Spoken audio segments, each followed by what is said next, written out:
Welcome to studios news. వార్తల ముందుగా ముఖ్యాంశాలు.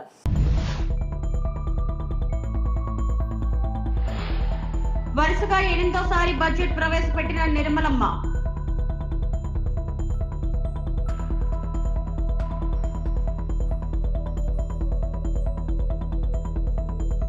పోలీస్ ఆధ్వర్యంలో ప్రేరణ జాబ్ మేళా.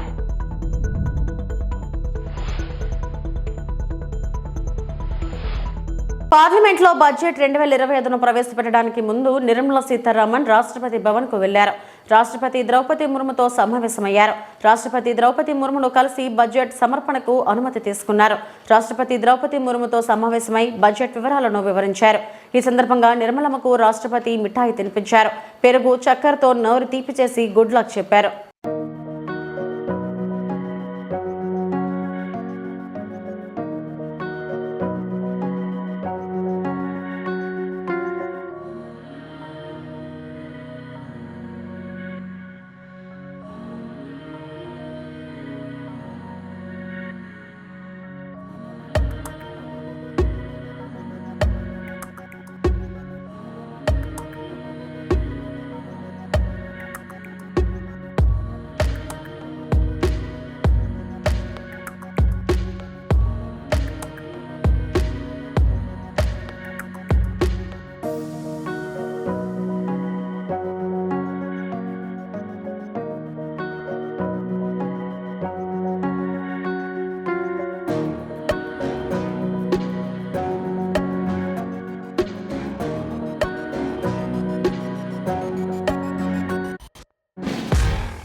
మధ్యతరగతి వర్గాలకు శుభవార్త. ఫలించిన వేతన జీవుల ఆకాంక్షలు.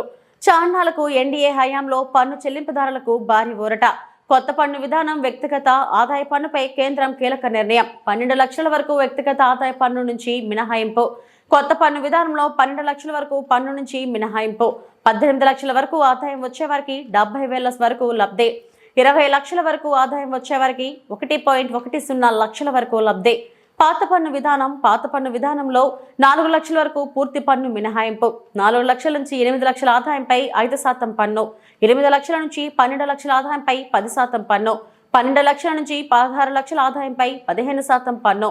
16 లక్షల నుంచి 20 లక్షల ఆదాయంపై 20% పన్ను. పాత పన్ను విధానంలో 20 లక్షల నుంచి 24 లక్షల ఆదాయంపై 25% పన్ను. పాత పన్ను విధానంలో 25 లక్షలకు పైగా ఆదాయంపై 30% పన్ను. Happy to announce that there will be no income tax payable up to income of 12 lakh rupees.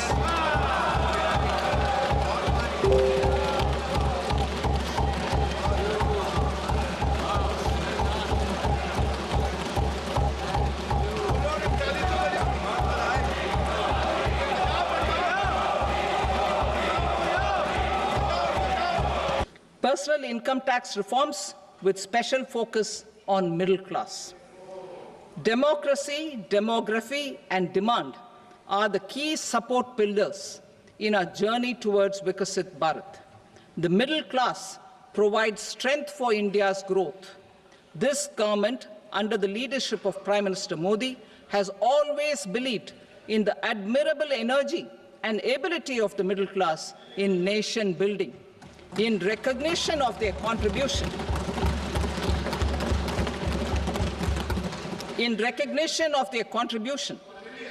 we have periodically reduced their tax burden. Right after 2014, the nil tax slab was raised to 2.5 lakhs of rupees, which was further raised to 5 lakh rupees in 2019 and to 7 lakh rupees in 2023.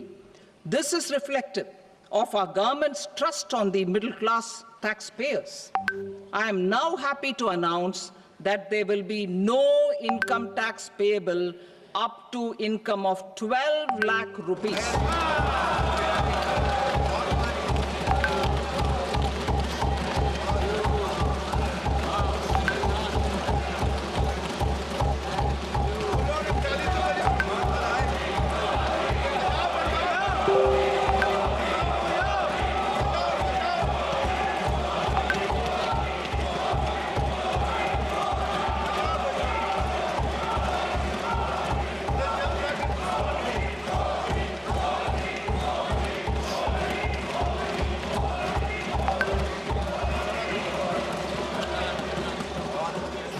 So, average income of 1 lakh per month other than the special rate income such as capital gains under the new regime. This limit will be 12.75 lakh for salaried taxpayers due to the standard deduction of 75,000. Slabs and rates are being changed across the board to benefit all taxpayers. The new structure will substantially reduce the taxes of the middle class and leave more money in their hands, boosting household consumption, savings and investment. In the new tax regime, I propose to revise tax rate structures as follows. 0 to 4 lakh rupees nil, 4.8 lakh rupees to 4 to 8 lakh rupees 5%, 8 to 12 lakh rupees 10%, 12 to 16 lakh rupees 15%, 16 to 20 lakh rupees 20%, 20 to 24 lakh rupees 25%, and above 24 lakh rupees 30%. To taxpayers up to 12 lakh of normal income other than special rate income such as capital gains. I read that again. To taxpayers up to 12 lakh of income other than special rate income such as capital gains, tax rebate is being provided in addition to the benefit due to slab rate reduction in such a manner that there is no tax payable by them. The total tax benefit of slab rate changes and rebate at different income levels can be illustrated with a few examples. A taxpayer in the new regime with an income of 12 lakh rupees will get a benefit of 80,000 rupees in tax, which is 100% of tax payable as per the existing rates. A person having income of 18 lakh rupees will get a benefit of 70,000 rupees in tax. That is 30% of tax payable as per existing rates.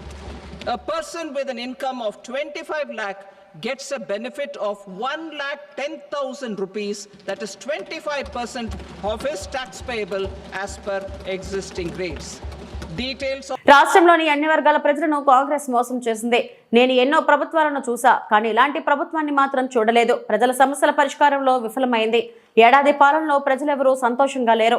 14 నెలలు ఓపిక పట్టాం. వాళ్ళు చేస్తున్న దుర్మార్గపు పాలనతో ప్రజలు తీవ్ర ఆగ్రహంతో ఉన్నారు. ప్రభుత్వంపై ప్రత్యేక పోరాటాలు లేవదీయాల్సిన సమయం ఆసన్నమైందని బీఆర్ఎస్ అధినేత కేసీఆర్ మండిపడ్డారు. సరే, నేను గంభీరంగా మౌనంగా చూస్తున్నా. నేను కొడితే వట్టి కొట్టు నాకు అలవాట్లేదు కదా.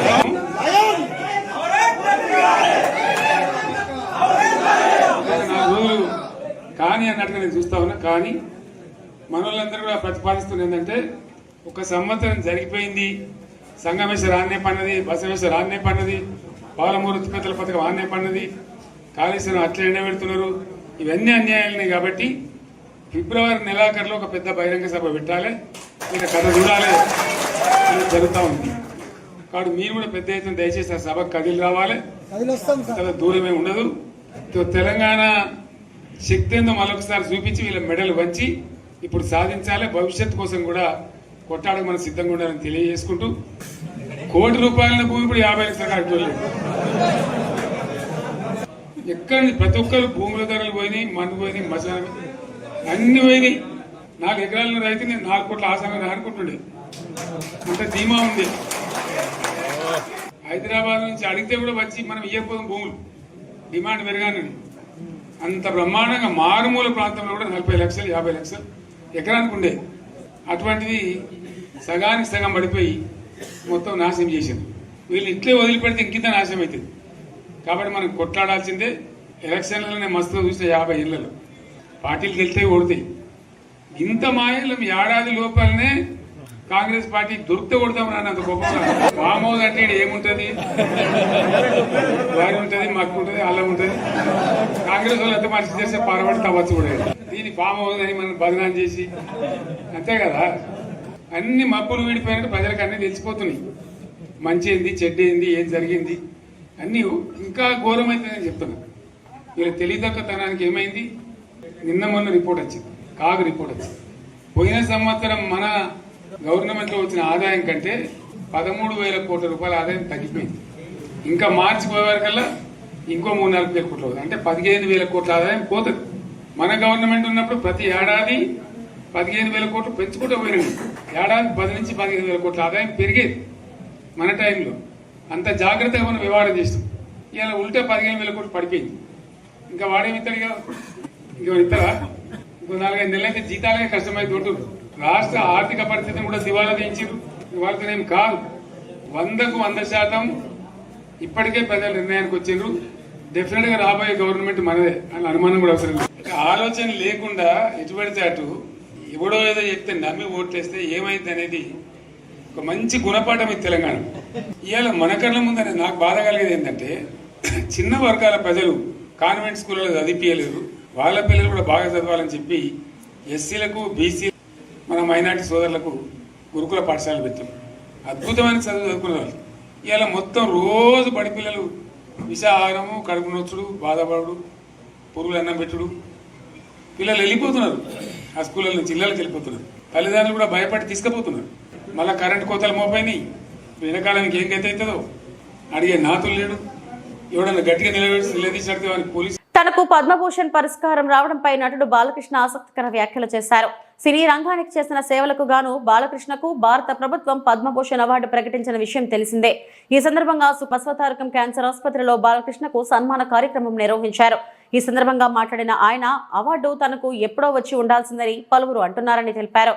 తనకు ఈ అవార్డు రావడంలో ఆలస్యమేం కాలేదన్నారు. సినీ పరిశ్రమలో 50 ఏళ్లు పూర్తి చేసుకుని 3వ ఎమ్మెల్యేగా గెలుపొందిన ఈ సమయంలో ఇలాంటి పురస్కారానికి ఎంపిక కావడం తనకెంతో ప్రత్యేకమని తెలిపారు.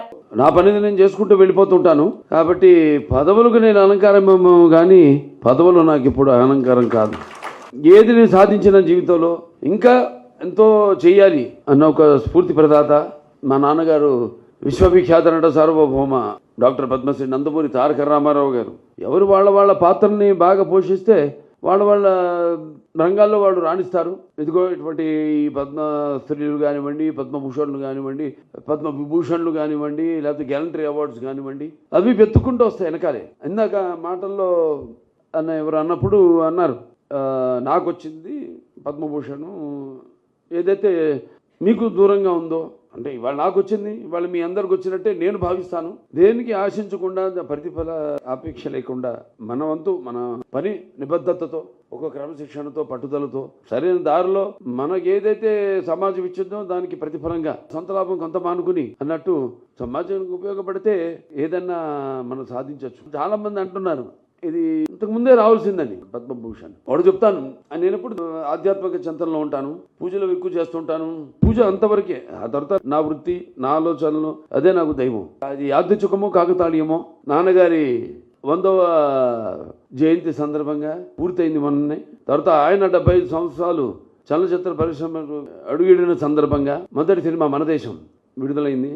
నేను 50 సంవత్సరాలు ఇండస్ట్రీలో పూర్తి చేసుకోవడం, అలాగే నేను 3వసారి మళ్ళీ ఎమ్మెల్యేగా హిందూపూర్ నుంచి గెలవడం, అలాగే సినిమా రంగంలో నా సినిమాలు 4 హిట్లు కావడం, అఖండ అయితేనేమి, వీరసింహారెడ్డి అయితేనేమి, నేలకొండ భగవంత్ కేసరి అయితేనేమి, ఇప్పుడు మొన్న రిలీజ్ అయిన డాకు మహారాజ్ అయితేనేమి, ఇవన్నీ కలిసికట్టుగా ఇవన్నీ వచ్చిన సందర్భంగా ఇది రావడం అన్నది అది నాకు చాలా సంతోషంగా ఉంది.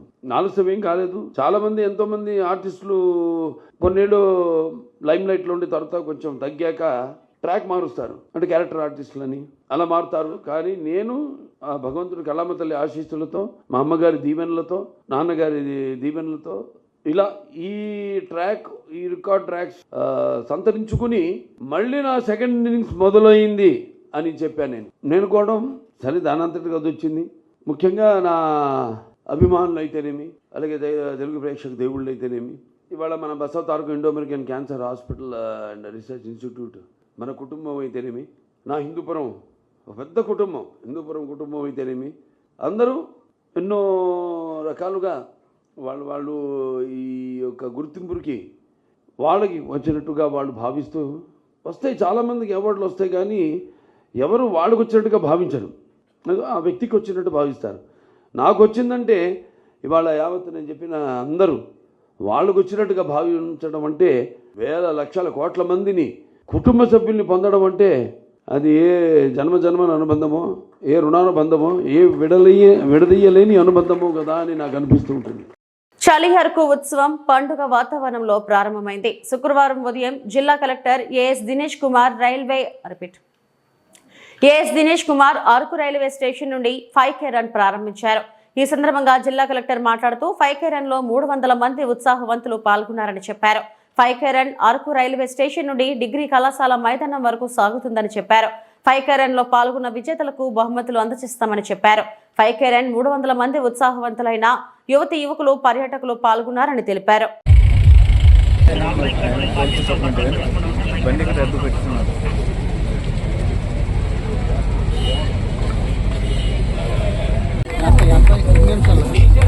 రెండవ place, second place is goes to chest number 219 T Vishal Abhishek from Araku valley. Ramesh royal Vishal Abhishek కూడాను ITDA ద్వారా ప్రోత్సహించబడి ఎన్నో ఇంటర్నేషనల్ పోటీల్లో కూడా విజేతలుగా ఉన్నారు. సో విశాల్ అభిషేక్ మంచి మారథాన్ రన్నర్, ఫినిషర్. ఈ రోజు అయితే సెకండ్ ప్లేస్ లో ఉన్నారు. గట్టిగా చెప్పలు కొడుతూ అభినందనలు తెలియజేద్దాము. థర్డ్ ప్లేస్ అనకాపల్లి జిల్లా సబ్బవరం వాసవి కన్యకాంబ ఆలయ నిర్మాణానికి తప్పక సహకరిస్తారని పెందుర్తి నియోజకవర్గ శాసనసభ్యులు పంచకళ్ల రమేష్ బాబు స్పష్టం చేశారు. ఈ మేరకు ఆయన శుక్రవారం మేజర్ పంచాయతీ సబ్బవరంలో జరిగిన వాసవి కన్యకాంబ ఆత్మార్పణ దినోత్సవం కార్యక్రమంలో పాల్గొని మాట్లాడారు. ఎన్డీఏ ప్రభుత్వం నేతృత్వంలో రాష్ట్ర వ్యాప్తంగా వాసవి కన్యకాంబ దినోత్సవ కార్యక్రమాలను జరిపించాలని తీసుకున్న నిర్ణయం మేరకు ఈ కార్యక్రమాలు రాష్ట్ర వ్యాప్తంగా జరిపిస్తున్న వైశ్య సోదరులందరికీ ఆయన కృతజ్ఞతలు తెలిపారు. ఈ కార్యక్రమంలో సబ్బవరం మేజర్ పంచాయతీ సర్పంచ్ డి ప్రసాదరావు, ఆర్యవైశ్య సంఘ సభ్యులు, అనకాపల్లి జిల్లా రేషన్ డీలర్ అధ్యక్షులు కొప్పాక శేషు, సబ్బవరం ఆర్యవైశ్య సంఘ అధ్యక్షుడు పెన్నం సతీష్ కుమార్ తదితరులు పాల్గొన్నారు. మన పెందుర్తి శాసనసభ్యులు శ్రీ పంచకళ్ల రమేష్ బాబు గారికి ప్రత్యేకమైన ధన్యవాదాలు. అలాగే మేజర్ పంచాయతీ ప్రెసిడెంట్ గారికి, దట్టప్రసాద్ గారికి, అలాగే కూటమి నాయకులకి, వీర మహిళలకి, అలాగే పాత్రికేయ మిత్రులకు, అలాగే మా వాసవి కుటుంబ సభ్యులు అందరికీ కూడా ప్రత్యేక కార్యక్రమానికి వేదికను అలంకరించిన స్థానిక సర్పంచ్ ప్రసాద్ గారికి, జిల్లా అధ్యక్షులు, రేషన్ డీలర్ సంఘం అధ్యక్షులు సోదరుడు శేషు గారికి, ఎక్స్ సర్పంచి రామారావు గారికి, గుప్తా గారికి, సతీష్ గారికి, వెంకటేష్ గారికి, స్థానికంగా విచ్చేసిన మండల తెలుగుదేశం, జనసేన, బీజేపీ నాయకులకు,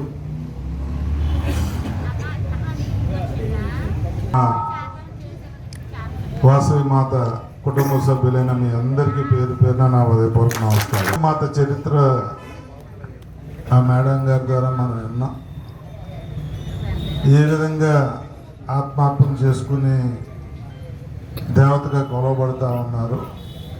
మీ అందరికీ ఏ ఊర్లో అయినా ఇక్కడ లేదన్నారు, రాష్ట్రంలో ఎక్కడికి వెళ్ళినా వాసవి మాత టెంపుల్ కానీ కళ్యాణ మండపం లేని కానీ ఊరు కానీ నేను చూడలే. ఎందుకంటే మీరు ఎక్కడున్నా ఐక్యంగా అన్యోన్యతో కలిసి ఉండే జాతి. ఎందుకంటే మీరు ఒక వ్యక్తి బాగుంటే 10 మందిని మీ వాళ్ళని పైకి తీసుకురావాలన్న తపనతో ఏదన్నా కార్యక్రమం చేసుకున్నా, ఒక ఇంట్లో కార్యక్రమం అయితే అందరూ ఇన్వాల్వ్ అయి చేసుకునే విధంగా నేను టీజీ వెంకటేష్ గారి దగ్గర నుంచి, వెల్లంపల్లి శ్రీనివాస్ గారి దగ్గర నుంచి వీళ్ళందరితో స్నేహంగా తిరిగిన వ్యక్తిగా రోసయ్య గారి ద్వారా అనేక కార్యక్రమాల్లో నేను పాల్గొన్నాను. విశాఖపట్నం మల్కాపురం పోలీస్ స్టేషన్ పరిధిలో మహిళ అనుమానాస్పద మృతి కళ్యాణి హాస్పిటల్ సమీపంలోని తీర ప్రాంత రక్షక దళం కోస్ట్ క్వార్టర్స్ లో ఘటన. మృతురాలు coast guard commander Balbinder Singh భార్య అల్కా సింగ్ గా గుర్తించిన పోలీసులు ఒంటిపై గాయాలతో రక్తపు మడిలో పడి ఉన్న మృతురాలు అల్కా సింగ్ కొడుకును అనుమానిస్తున్న పోలీసులు. ఆన్లైన్ గేమ్లకు బానిసైన కొడుకు ల్యాప్టాప్ అడిగితే ఇవ్వలేదని రాడ్తో మోదినట్టు అనుమానం. స్థానికుల ఫిర్యాదుతో సంఘటనా స్థలానికి చేరుకున్న పోలీసులు అనుమానాస్పద మృతిగా కేసు నమోదు చేసి దర్యాప్తు చేస్తున్న పోలీసులు. కోస్ట్ గార్డ్ క్వార్టర్స్ లో అల్కా సింగ్ అనే ఒక మహిళ, వైఫ్ ఆఫ్ బల్బీర్ సింగ్, ఇతను కమాండెంట్, ఇతను భార్య నిన్న సాయంత్రం 4 గంటల నుంచి 6 గంటల మధ్యలో హత్యకు గురైనట్లు మనకి లేట్ నైట్ సమాచారం వచ్చిందండి. దాని మీద మనం దర్యాప్తు చేస్తున్నామండి. ఇంకా పూర్తి వివరాలు రావాల్సి ఉంది. అయితే ప్రాథమిక దర్యాప్తులో అల్కా సింగ్ అనే ఆవిడికి 2 కొడుకులు ఉన్నారు. భర్త కమాండెంట్ గారు ఒక 2 days బ్యాకే ఒరిస్సా దగ్గర భువనేశ్వర్ దగ్గరలో ఏదో ఊర్లో ఆన్ డ్యూటీ బాల్సోర్ కానీ పరదీప్ కానీ ఆన్ డ్యూటీకి వెళ్ళారండి. ఇంట్లో అల్కా సింగ్ వాళ్ళ 2 కొడుకులు ఉన్నారండి. అనుమోల్ సింగ్ అని పెద్ద కొడుకు, చిన్న కొడుకు పేరు ఆయుష్మాన్ సింగ్, వీళ్ళిద్దరే ఉన్నారు. అయితే ఆ సమయంలో 4 to 6 సమయంలో పెద్ద కొడుకే ఉన్నాడు. పెద్ద కొడుకు కొద్దిగా ఆన్లైన్ గేమ్స్కి అలవాటు పడి ఎప్పుడు చదవకుండా ఆన్లైన్ గేమ్స్ సెల్లుకి ల్యాప్టాప్ మీదే ఉంటున్నాడని తల్లిదండ్రులు ఏంటంటే ల్యాప్టాప్ సెల్లు తీసుకున్నారు. ఆ విషయమై తల్లితో గొడవ జరిగింది కుర్రవాడికి. గొడవ జరిగిన తర్వాత అతనే చంపి ఉంటాడు, కత్తితో పొడి చంపు, ఏదైనా షార్ప్ వెపన్ వాడి చంపి ఉంటాడని కుటుంబ సభ్యులే అనుమానిస్తున్నారండి. ఆంధ్రపత్రిక అరకులోయ ప్రముఖ పర్యాటక కేంద్రమైన అరకులోయ మండల కేంద్రంలో నిర్వహిస్తున్న చలి ఉత్సవాలపై మాట్లాడే అర్హత వైసీపీ నాయకులకు లేదని అరకులోయ నియోజకవర్గం టీడీపీ ఇన్ఛార్జ్ దొన్ను దొర శుక్రవారం టీడీపీ కార్యాలయంలో ప్రవేశపెట్టిన పాత్రికేయుల సమావేశంలో ఆగ్రహం వ్యక్తం చేశారు. ఆయన మాట్లాడుతూ అరకులోయలో పర్యాటక అభివృద్ధి కోసం పర్యాటక ప్రాంత విశేషాలపై ప్రపంచానికి చాటి చెప్పడానికి చలి ఉత్సవాలు నిర్వహిస్తుంటే అరకులోయ ఎమ్మెల్యే మత్స్యలింగం చలి ఉత్సవాలపై విమర్శించడం సరికాదని ఆయన తెలిపారు. కూటమి ప్రభుత్వ హయాంలోని ఏజెన్సీ గిరిజన ప్రాంతం అభివృద్ధి జరుగుతున్నాయని, ఎక్కడికి అక్కడ నూతన రహదారులు ప్రారంభ ఉత్సవాలు నిర్వహిస్తున్నామని, గిరిజన ఏజెన్సీ ప్రాంతంలో మంచినీటి సౌకర్యం ఏర్పాటు కోసం నిధులు ఏర్పాటు చేస్తున్నామని, రోడ్ల మరమ్మతులు, అనేక అభివృద్ధి కార్యక్రమాలు గిరిజన ఏజెన్సీ ప్రాంతంలో కూటమి ప్రభుత్వం వచ్చిన తర్వాతే అభివృద్ధి నిధులు పుష్కలంగా మంజూరయ్యాయని ఆయన తెలిపారు. అందరికీ నమస్కారము. ఈరోజు కూటమి ప్రభుత్వం ఎంతో ప్రతిష్టాత్మకంగా అరకు చలి ఉత్సవాన్ని నిర్వహిస్తూ ఉంటే ప్రతిపక్షంలో ఉన్నటువంటి వైఎస్ఆర్ ఎమ్మెల్యే ఆయన నోటికొచ్చినట్లు కూతలు కూయడం, నోటికొచ్చినట్లు దాని మీద కామెంట్ చేయడం చాలా విస్మయానికి గురి చేస్తున్నటువంటి పరిస్థితి. ఈరోజు ఆయన ఏమంటున్నారంటే గిరిజనుల అభివృద్ధిని మర్చిపోయి అరకులో ఆదివాసుల చలి ఉత్సవం పెట్టడం ఎంతవరకు కరెక్టు, ఆ డబ్బులు వృధా చేస్తున్నారు. ఎమ్మెల్యే గారు ఒకటి గుర్తుపెట్టుకోండి, కూటమి ప్రభుత్వం ఏర్పడి 7 నెలలు కావస్తుంది. ఈ 7 నెలల కాలంలో చంద్రబాబు నాయుడు గారు, మన ప్రియతమ ముఖ్యమంత్రి గౌరవనీయులు చంద్రబాబు నాయుడు గారు గిరిజన ప్రాంతాన్ని ఒక ప్రత్యేకమైనటువంటి దృష్టిలో చూసుకొని గిరిజన ప్రాంతంని అభివృద్ధి చేయాలనే ఒక ఉద్దేశంతో ఈవేళ డోలిమోత లేని గ్రామంగా గిరిజన ప్రాంతాన్ని చూడాలనే ఒక కృత నిశ్చయంతో సుమారు 1300 గ్రామాలని గుర్తించి 1800 కోట్లు మంజూరు చేసినట్టు ఘనత చంద్రబాబు నాయుడు గారి కూటమి ప్రభుత్వం. ఈ 5 సంవత్సరాల కాలంలో మీరు ఏమి పీకుతున్నారు? మీ ప్రభుత్వం ఏమి పీకింది? మా గిరిజన ప్రాంతానికి ఏమి అభివృద్ధి చేసింది? మా ప్రభుత్వం మంజూరు చేసినటువంటి రోడ్డుకి వెళ్ళి మీరు సిగ్గు లేకుండా కొబ్బరికాయ కొడుతున్నారు. శ్రీశైలంలోని బ్రహ్మరాంబ సమేత మల్లికార్జున స్వామి అమ్మవార్లను సంక్రాంతికి వస్తున్నాం సినిమా హీరోయిన్ గా చేసిన మీనాక్షి చౌదరి దర్శించుకున్నారు. ముందుగా ఆమె రత్నగర్భ వినాయక స్వామిని దర్శించుకుని పూజలు చేశారు. గర్భాలయంలో మల్లికార్జున స్వామికి అభిషేకం నిర్వహించుకుని అమ్మవారికి కుంకుమార్చన పూజలు చేశారు. స్వామి అమ్మవార్లను దర్శించుకున్న అనంతరం అమ్మవారి ఆశీర్వచన మండపంలో అర్చకులు వేద పండితులు వేద ఆశీర్వచనాలు ఇచ్చి దీవించారు. ప్రముఖ హీరోయిన్ శ్రీశైలానికి రావడంతో అక్కడున్న వారు ఆమెతో సెల్ఫీ దిగేందుకు ఆసక్తి కనపరిచారు.